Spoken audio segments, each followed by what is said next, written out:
العظيم وبلغ رسوله الكريم ونحن على ذلك لمن الشاهدين والشاهدين. میرے نوجوان دوستوں بھائی بزرگوں بچوں، بڑی مشہور و معروف یہ آیت ہے قرآن پاک کی بمار صلی اللہ رحمۃ للعالمین. اللہ پاک قرآن پاک میں ارشاد فرماتا ہے، محبوب ہم نے آپ کو تمام سارے جہان کا، تمام دنیا کا رحمت، پوری رحمت کا، پوری دنیا کی رحمت للعالمین بنا کر، تمام عالموں کی رحمت بنا کر. اس آیت کریمہ کا صاف صاف ترجمہ سمجھ میں آتا ہے. آج وہی بابرکت مہینہ ہے. کل جان کی پہلی تاریخ تھی، آج دوسری ہو گئی ہے، اور ہمارے نبی عقائد الجہاں حضور محمد مصطفیٰ صلی اللہ علیہ وسلم آپ کی جو پیدائش مبارک کا جو خاص دن ہے وہ 12 ربیع الاول ہے. اور ربیع کے معنی بھی ہوتا ہے خوشی کے، خوشی میں خوشی. اب سرکار کی آمد سے بڑی خوشی دنیا میں کسی گھر میں کوئی خوشی نہیں ہے.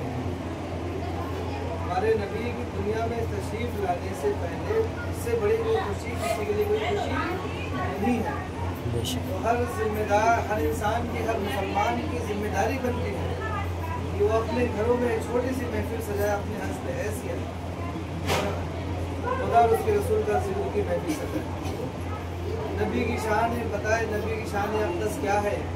اللہ نے نبی کو اس دنیا میں کیوں بھیجا؟ صلی اللہ کا محبوب ہم نے تمہیں بھیجا رحمت للعالمین بنا کر، تمام عالموں کے لیے رحمت بنا کر. اب رحمت کیسی ہوتی ہے؟ رحمت کئی طریقے کی ہوتی ہے. ایک آسمان سے گرتا ہوا پانی، وہ بھی رحمت ہے. اگر گرمی خشکی کے ماحول پہ پانی برس جائے تو آپ کہیں گے اللہ کی رحمت برسی.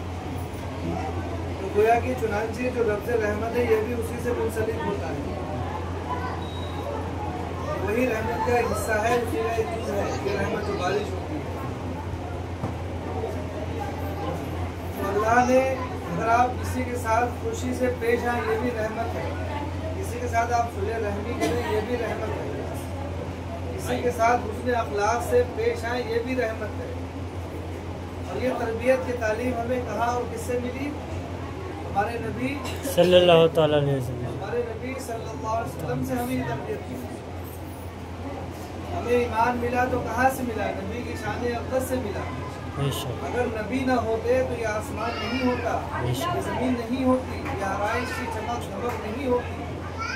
یہ جو کچھ ہے یہ اسی مہینے کی برکت ہے جو آج ہمیں ہم یہاں سے بیٹھے. نبی کی شان قدموں کی شان نزول ہے، ان کے قدموں کی برکت ہے کہ آج ہمیں یہ دن میسر ہوا. ہم اتنی دور سے ایک طویل سفر کر کے آئے ہیں اپنے خدا اور اس کے رسول کا ذکر کرنے کے لیے، سننے اور سنانے کے لیے ہم یہاں ہیں. آپ کی خوشیوں میں شامل ہونے کے لیے آپ سب یہاں پر آئے ہیں. تو اس خوشی کو سننے کے لیے، اس نبی کی ذات کو سننے کے لیے آئے ہیں. اگر آج نبی نہ ہوتے تو ہمارے پاس ایمان بھی نہ ہوتا، ہمارے پاس قرآن بھی نہیں ہوتا، نماز بھی ہمارے پاس نہیں ہوتی، گھر سے کچھ نہیں ہی ہوتا. یہ زمین و آسمان دنیا کا ایک ذرہ، ایک ریشہ بھی نہیں ہوتا. یہ تمام چیزیں اللہ نے اپنے محبوب کے لیے پیدا کر بنایا. سب سے پہلے نبی کو سب سے پہلے اللہ نے بنایا، مگر مبعوث سب سے آخر میں فرمایا.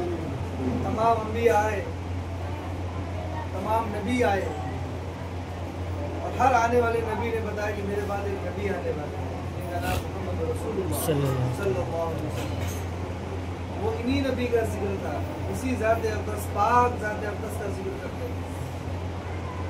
حضور محمد مصطفیٰ صلی اللہ علیہ وسلم تشریف لائنے جو پوری دنیا کی کائنات کے لیے رحمت ہے. آج یہ زمین میں سبزہ ہے، یہ ہریالی ہے، یہ سب نبی کے قدموں کی برکت ہے، نبی کا صدقہ ہے. آج ہم جو کھا رہے ہیں، پہن رہے ہیں، دیکھ رہے ہیں، آرام کی جو آرائش کی چیزیں، یہ سب نبی کا صدقہ ہے، یہ نبی کی عطا ہے. اگر نبی نہ ہوتے تو یہ کچھ نہ ہوتا. یہ زمین آسمان ہوتے، نہ یہ ہوا ہوتی، نہ یہ پانی ہوتا. ایک بنجر زمین تھی، حضرت آدم علیہ السلام کے تشریف لانے سے پہلے زمین بنجر ہوئی ہی تھی.